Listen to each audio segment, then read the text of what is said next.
If it's fun you desire, it's fun you're going to get at Flat Stick Pub. It doesn't matter what the occasion is, whether it's date night, guys night, ladies night, or large group event, Flat Stick Pub's got you covered. They have 6 great locations across the Pacific Northwest, from Pioneer Square to Kirkland, South Lake Union, Spokane, Bellingham, and Redmond. All locations offer the best pub experience in Washington.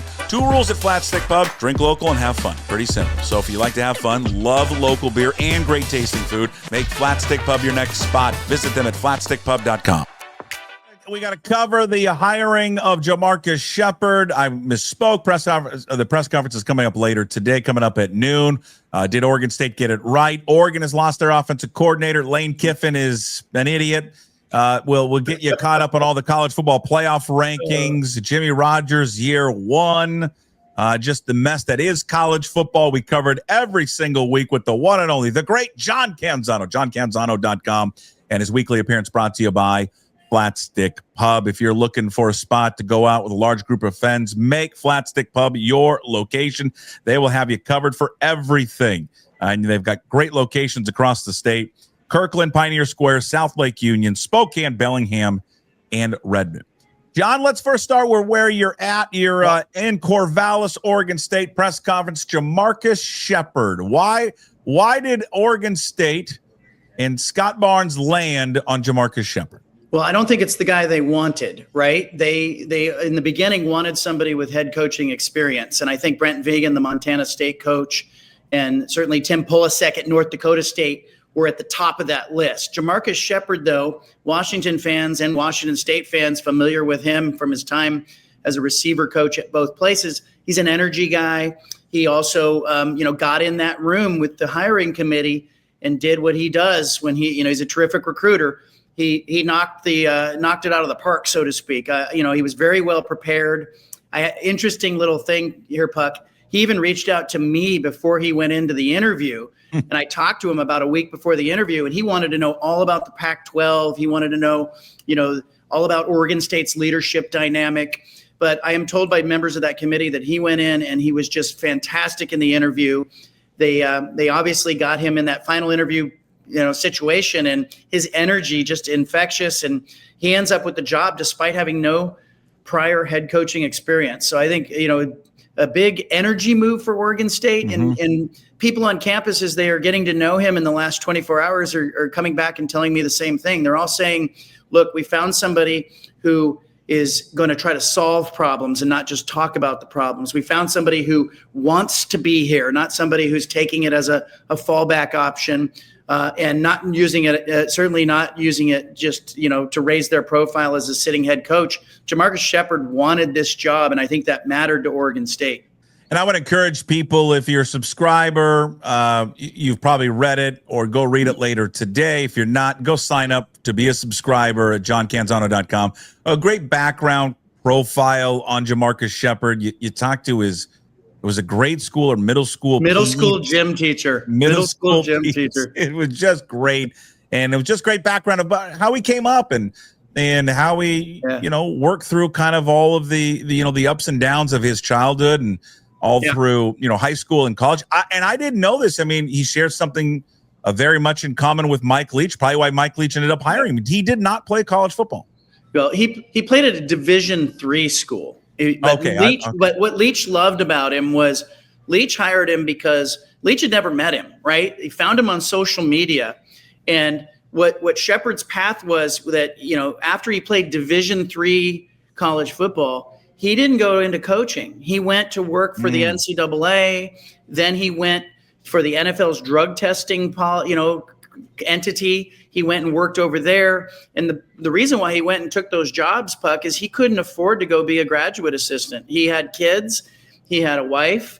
He had come from nothing. As a middle schooler, the teacher told me that she remembered him in a way that she didn't remember other kids, because she said he was so poor. And they were an affluent middle school they were busing kids from across the Fort Wayne, Indiana city. And JaMarcus Shephard was one of those kids who bussed over. And so what Leach loved about him was that he didn't have this typical story where he had, been in coaching. It wasn't he had played. Coach Leach, who never played college football himself, loved that JaMarcus Shephard sort of thought in an unorthodox way. And so I think that there's the parallel for you. But his teacher, literally, I had tears in my eyes when I was listening to her on the other end of the phone, Puck. She's so insanely proud of that kid. And she was like, I knew he would make it. I knew he was going to make it. He was always smiling. He outworked everyone. He never made his socioeconomic, background an issue. And so I think Oregon State got a guy who I think is going to go to work for them. Yeah, it should be great. I mean, I saw a little briefly of his introductory press conference with his team or team meeting. He's got a lot. He's got a lot of energy, and he's got to hopefully translate. It's a tough place to win there. It's been done before, and we'll see if he can do it. Oregon, meanwhile, up the road or down the road, I can't remember which way it is. Will Stein leaves. He takes the Kentucky job. What will he stay on with Oregon? Yeah, he's supposed to stay on and call the plays throughout the college football playoff, but you know how that goes. You can't. You're 1 foot in, you're 1 foot out. It'll be really interesting to see how that impacts Oregon's performance. We've seen this before with a number of coordinators who try to stick around. Part of his focus, part of his brain is going to be on building the program at Kentucky, right? And recruiting, and he's got a signing day and the portal and retaining his own roster. And so simultaneously he's going to be asked to call plays for Oregon. On the bright side, they're not in a conference championship game this weekend. They also, potentially could end up, we'll find out today at 4:00, they could end up in a position after these conference title games are played with a bye that, could make them a 4 seed. Or maybe they're the 5 seed and they get a home game. So, I think Oregon is a little bit uneasy. But I asked Dan Lanning about his assistant coaches a week ago because I could kind of see this coming. And he said he's told his coaches, go pursue your dreams, go pursue these jobs, but don't forget why these schools are interested in you. It's because of the job you're doing right now. So we'll be curious to see if Will Stein and then maybe Tosh Lupoi, there's a lot of smoke out there about Lupoi going to Cal. He could lose both coordinators here in the middle of the postseason. The calendar obviously needs to be fixed in college football. Sure. This is all wonky. Tosh Lupoi, head coach, in your opinion? At the right school, yes. At a school that maybe has challenges with recruiting, yes. I think it's interesting that, as all these jobs opened up, even Oregon State talked to Will Stein and interviewed Will Stein. They did not interview Tosh Lupoi, not with a formal interview. So I don't think they viewed him as being on the same level as Will Stein. But a place like Cal that really has struggled historically to attract talent and recruit, we all know that Lupoi is pedal to the metal as a recruiter.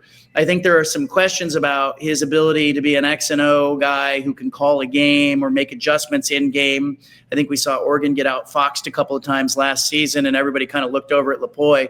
And so I think when I look at Oregon's hierarchy, I look at Dan Lanning and I go, gosh, I bet you Dan Lanning down deep really is focused on maybe at one point bringing in a D coordinator who can really make in-game adjustments and really coach the way that Ohio State did a year ago and bringing in, an offensive and defensive coordinator. And, they coach circles around Oregon. So to Lupoi, is he a head coach? I think he is at Cal. And, he's an East Bay kid. I think he wants that job.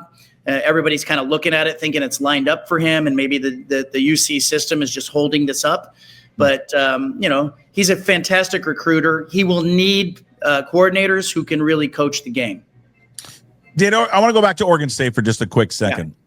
Yeah. Did they do any back channel at all, any suspicion that Jonathan Smith would end up being fired? Did they ever kick the tires on bringing him back? I'm still working on that, but I reached out on the day before Thanksgiving to people on Jonathan Smith's staff at Michigan State. I kind of took the temperature, and they weren't hearing a lot about Smith being in contact with Oregon State. And I think, Puck, I think it was just too many bad feelings about the whole way he left. Goodwill. You can't do that. You can't drop your stuff at Goodwill. But the vibe check that I got, the source came back and told me, I said, what is the vibe right now between the football program and administration? And they said awkward silence, which is kind of like when no one will talk to you, you're fired, like that kind of thing. So I don't think it was a big surprise that he got pushed out. But I do know that, Oregon State knew it had JaMarcus Shephard. And I think Scott Burns probably went back and looked at Justin Wilcox for sure. He had a conversation with Justin Wilcox about, would you be interested in this job? Wilcox, the timing just didn't work for him. He's making almost $11 million from Cal. It didn't make any sense. He wouldn't get paid. Anything Oregon State paid him was going to be offset by, what Cal was supposed to pay him. And so I think for Wilcox, it was just a matter of, let me pump the brakes here and take a breather. And then they knew they had JaMarcus Shephard, who's got a high ceiling. But I don't think, my hunch is that Jonathan Smith was not a serious consideration, but there was something really strange about the way that Oregon State paused on that Wednesday before Thanksgiving. It was almost like they were taking one last look around to make sure everybody out, kind of like the auction house does before they hit the gavel. That's exactly what that's a perfect description of it. What do you think? Done, everybody in, anybody more, any puck in the back? You got a relationship with him. I mean, what do you think is the next step for Jonathan Smith? What does he do? Well, the shine has come off, right? I mean, if you go back, I think he made a real mistake. And I think his agent did a real disservice when he left Oregon State. They left in such a rush, Puck. It was like it was any port in the storm. They were just, the Pac-12 was crumbling behind them. They got scared. I think they made a mistake in going to Michigan State. It was a bad job. It's not a good fit. I think if he holds out, he's the coach at Washington right now, isn't he? Or he's at UCLA. So, the shine is off of him, and I don't think he's going to be a candidate for prime jobs. And I think you're going to look at him and go, does he have to go be a coordinator again somewhere? Or is he going to have to go to a group of 5 school, which is the great irony that, he could have just stayed at Oregon State. They would have put a statue of him out front of Reser Stadium. And I keep coming back to this. Dennis Erickson, Mike Riley twice, Jonathan Smith, Willie Taggart, Chip Kelly.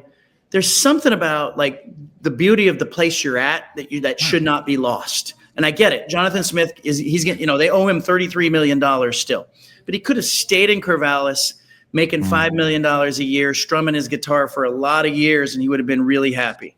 And that's a perfect segue to the guy that's in the news right now, and that would be Kalani Sitake of BYU. And if you and I were sitting here and advising him, the Puckett Canzano advisement firm, we'd say, do not take that job. That's a bad fit for him. He 100%. Doesn't need to go anywhere. There's so much untapped money at BYU. You got the guy, the CEO. If people don't know, if you got kids, you've heard of Crumble Cookie. The owner of that, the inventor of it, CEO of it, is a BYU alum. Stay put. Yep. That's a great fit for him. Penn State it'd be awful. He'd be making a Jonathan Smith mistake if he did that. Yeah, the guy, the CEO of Crumble Cookie is saying he's ready to roll his sleeves up. You stick around. Like that means the price of the damn cookies are going to go up, and they're already too damn expensive already. Yeah, look, here's my thing. I don't think you should have a full cookie at Crumble. I think you should be halving those, quartering those things. They're pretty rich. What's the one I like the most? The Kentucky cake batter one? Jeez. But I know Sitake a little bit. There's a feeling to me that, like, everybody wants to be appreciated. Everybody wants leverage in their job. And, I'm sure BYU can give him everything that he wants. But he can get to the playoff at BYU. Yeah. He can compete in the Big 12 conference and win that conference. He'll never pay for a meal anywhere in the state of Utah. Yes, if we were advising him, you stay put, you be happy. As Dan Lanning said, the grass isn't greener. I look at Sitake and I think, he just is one of those guys that really fits where he is. And that school is perfect for him. Yeah. And you've been there. You want quality of living. I mean, come on. They're just Happy Valley, just not a place you want to sit there and live and all that. Super flattering. But, look, there's something about knowing where you are and knowing who you are and being comfortable in that Sitake strikes me as a guy who gets that. I hope he makes the right choice. Go back to because this is 2 years in a row with Brett Vegan at Montana State. All indications are that he was the target for Ann McCoy at Washington State, that they wanted to hire him, but he did the same thing that he did this year, that he did to Washington State last year. Hey, I can't make a decision, or I certainly can't leave my post until we're out of the playoffs. Yeah. And many people have speculated he's never going to get a job because they're always going to be good because he's always been good there until he decides that he'll leave and take a job and not coach them in the playoffs or what have you, or make a decision until they're eliminated. Yeah. And I understand that line of thinking, but John, in this craziness of college football and Lane Kiffin and these coaches jumping, I respect the hell out of him for the decision he's made the last 2 years. Yeah. He could have elevated himself professionally. He's not done it because in his world, he owes a commitment to the kids that he's coaching now. Why can't we just respect that? I think we should. And I was told, he became a finalist at Oregon State. They flew him into Portland. They interviewed him at a hotel near the airport. And part of that conversation was, hey, we want you to start right away. He says, ooh, deal breaker for me. I ask my kids for a commitment. I give a commitment back. I certainly can start to do some things as the head coach if you were going to hire me, but I can't come on full time until the end of the playoffs. He's the 2 seed in the FCS playoffs. It was interesting that Oregon State was interviewing, the coach of the 1 seed, North Dakota State, and the coach of the 2 seed, Montana State. Clearly, there's a blueprint here that Curt Cignetti laid out at James Madison and Jimmy Rogers followed at Washington State, where, you hire that FCS division coach or that lower division coach, and then they bring 15 or 17 guys with them. That's clearly what was going to happen. And Vigen didn't want to sign on for that. And so Oregon State kind of thanked him. And, I think they knew if they didn't really like another candidate, they probably could circle back and allow him to finish the season. But there was an unspoken respect that was given, like, hey, you know what? This is one of the reasons we're interested in you, because you're a person of integrity. And I thought it was interesting too, when he announced he was coming back to Montana State, it didn't come with contract extension and raise. He just announced he was coming back. Tim Polasek at North Dakota State got a big raise, got multiple years on his deal, and it came one day after Oregon State interviewed him. That told me that was already in the works, Puck. Like, that was a leverage play for Polasek at North Dakota State. I don't think he ever intended to leave there. But Brent Vigen at Montana State, I think you have to respect what he did. Yeah, I thought you nailed it in your remarks about the North Dakota State coach. I mean, he picked a very public place to meet with Oregon State in North Dakota, in Fargo, so everyone could see it. And he wanted people to know that he was being interviewed by Oregon State. And you're right, to leverage it into a new deal. He probably has a job out. He gets the contract extension a day, like within 36 hours. Right. That doesn't happen. That doesn't come together in 36 hours. That was in the works as he's interviewing. And, then he makes the decision to stay. Hey, Lane Kiffin said this week at his press conference, we introduced the LSU coach. He doesn't even know what his contract says. He doesn't even know how much money he makes, John. He has no idea of how much money he makes now as the new head coach at LSU. You talk about a story that just, put its arms around everyone in the sports world this weekend. Lane Kiffin going to LSU for Ole Miss. There's so much to cover. I'll just give you the blank slate to go. Well, it galvanizes the entire college football world except LSU fans, because everyone's going to be rooting against LSU. But let's start by saying LSU is a better job than Ole Miss. Okay, let's give him that. But let's also recognize, like, hey, LSU fan, if you're watching this, guess what? It ends badly for you too. It ends the same way that USC and Tennessee and the Raiders and Ole Miss, it ends badly for you if you're an LSU fan. You have to know that going in. It's just sad to me that, here was a guy who had a chance to say, I've evolved, I've matured, I'm different. And then he did the same damn thing that he's always done. Like, I'm sure the sociologists and the psychologists out there that are studying Lane Kiffin are all going, yeah, best predictor of future behavior is past behavior. And this guy nailed it. He is who he is. It's the parable of the scorpion riding the frog across the river. And I'm not going to sting you. Give me a ride across the river. Yeah. Then the frog gets stung halfway across the river. Why? Because I'm Lane Kiffin. That's why. It's in the end, you look at it and you go, gosh, these guys, they just don't get it. And he might have a chance to win a national championship, a better chance to win a national championship. But man, does it just stomp all over what could have been at Ole Miss this year and ruins their season. And Washington fans probably were sick over Kalen DeBoer leaving for Alabama. But imagine Kalen DeBoer leaving for Alabama after the semifinal round or before the playoffs start. Right. It's just and it's so sad to me, and it's really despicable what Lane Kiffin did. Yeah, or how about Kalen DeBoer, holding the school hostage, saying if you don't let me coach, I'm going to poach all of the players and the staff. Like, he's going to do it anyways. Yeah. That's the funniest thing about it. But this idea, and then the PR machine of ESPN, which has its own tentacles of it. They're all being represented, these talking heads, by the same guy that's representing Lane Kiffin. And now it begs the question: should the Kirk Herbstreits of the world and Nick Saban admit and just put out to the public, we are being represented by the same guy that represents Lane Kiffin, so everyone knows where we're coming from? Because the talking points of, well, he should be allowed to coach, was one of the most asinine things I've ever seen put out on that network. No one would ever, nor should they let him coach in that game. I remember when Mike Price took the job for Alabama. This is way back 2003. 90% more of Cougar fans did not want him to coach in that game. Like, listen, you made your decision, move on. Right. We'll find somebody else. But God, no, there's no way he should coach Ole Miss. And I feel bad for those players and that fan base. They got a great chance to win the whole thing, and their coach said, that's not important to me.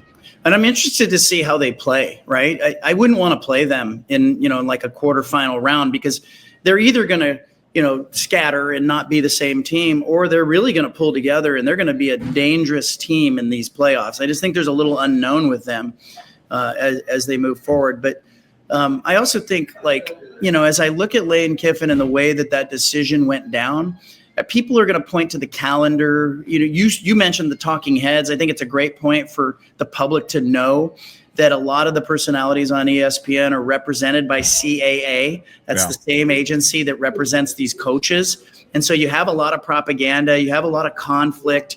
Pay attention to who the newsbreakers are at ESPN. The newsbreakers are not breaking that news because they're out working people. They're breaking that news because their agent happens to represent the clients that they're covering. Do you think it is a conflict of interest? I'm curious, because I think Nick Saban's getting a lot of criticism for going on ESPN, talking about what Lane Kiffin should do or shouldn't do. And then at the same time, behind the scenes, you heard from Lane Kiffin himself, right? It was God, Pete Carroll, and Nick Saban that helped him come to that decision. You know? So does Nick Saban need to tell the public that, hey, listen, I'm advising him behind the scenes? I think transparency is good. I mean, sunshine is good. And the fact that, Nick Saban's representation is, the same as Lane Kiffin's representation matters in that conversation. It's context that matters when Kirk Herbstreit is saying, he should be allowed to coach the game. It matters that, is he saying that because he believes that, or is he saying that because his agent is going, hey, we need you to provide some cover here for Lane? I think, those conflicts are dangerous. I tend to care about it more than the average college football fan. Yeah. I'm curious to see what the public will do with that as that information kind of gets out there. But there's a lot of that going on with the networks and with the people that they cover. Yeah, and you're going to see. I mean, the machine is working overtime to get Texas in to the playoffs. Yeah. You'll hear it tonight. I mean, it will be full on to get the Longhorns into the college football playoff. I'm going to get to that in a quick second. But before that, I want to get to the Heisman. You have a Heisman vote, right? Yes. Okay. So you look at the candidates this year, and I was thinking about it this week. There just isn't anyone that pops off, at least to me. And I find it funny. Julian Sayin is the betting favorite right now for the Heisman. He's a quarterback of Ohio State, and he's a good quarterback. When I watch him play against Michigan and other games, I don't go, oh, that's the best player I've seen in college football. In fact, he's not even the best player on the team. Mm-hmm. And I mean, he's fourth on the list, maybe fifth on the list. I mean, the Reese kid is the best player on that team. He's number 8. He's the defensive player. Yep. He's the best player in college football. What can we ever just get to the point where we award who the best player is and not just who the best quarterback is? Because that's what it's turned into. Yeah, is just who the best quarterback is or best offensive player. We need more of this conversation, because I can remember when Jadeveon Clowney was, at South Carolina, that's the best player in football. What are we doing here? But the award has become the quarterback who plays for the highest ranked team in college football, or whoever Fox or ESPN gets behind. I I'm not sure what I'm going to do with my Heisman vote yet. And I love that they have, they don't allow you to vote now until after the championship games have been played, which is good. I think that's helpful. But, I'm looking hard at a guy like Diego Pavia. Like, what does he mean to his team? Who is the most valuable player? I think you have to look around and I think it's a fair point that, the guy that everyone is saying is the betting favorite is not even the best player on his team. Come on. Here's the thing about the Vanderbilt quarterback where I don't want to see it, because I don't want to see the mom. I want the mom done, and I want the brother done. The brother got arrested at the UT at the Tennessee game for being You've had your fun. I've had enough of that. Fun. I'm telling you, the guy that needs to get more talk, but he's not going to do it, and he won't even get a vote, is the North Texas quarterback. I saw him earlier this year against Wazoo. That kid is amazing, and I don't care about the competition and all that. He's putting up video game numbers and should be at least there in the conversation. All right, rankings will come out tonight. Where do you expect Oregon to be? Do you think they crack the top 4? I think they're going to be at 5. I think they're going to sit at 5, and I think, though, there's a potential here if some of these conference championship games don't go the way that we expect them to go. If there's maybe a blowout here or there, I think there's a potential here that Oregon could slip into the 4 spot. I don't think the Ducks want to be in the 4 spot. I think they want to host an opening round game. Okay. Well, okay, listen, what happens? What happens if Alabama loses? How nervous are they? Yeah. If Alabama loses to Georgia in the SEC title game. Yeah. Are they out? No. I think Alabama's going to get in. Duke beats Virginia. That will cause all kind of anarchy because there's no way Duke's getting in. They got 5 losses, right? So that will open the door for all of just this nightmare scenarios wherever, and that's what Texas is opening, obviously. What if BYU beats Texas Tech? Ooh. Does that knock Texas Tech out? I don't know. That's why we got to tune in at 4:00 today, because what I think and what the committee thinks, 2 different things. But I think the Big 12 was hoping that somebody beat Texas Tech so it could get 2 teams into the playoff. And now you kind of wonder, are they only going to get 1? And then what do you do? Like one of the things I'm really looking at is, what is the committee going to do with Miami and Notre Dame? Where are they in relation to each other in this bracket? Because the ACC has to be hoping that Miami gets some value and gets a bump. Yeah. All right. Have fun at the JaMarcus Shephard press conference coming up later. Read all of his work, JohnCanzano.com. Of course, the radio show as well, the Bald-Faced Truth down there at the game, starting at 3:00. His weekly appearance all brought to you by Flat Stick Pub. Thank you, sir. We'll talk to you next week.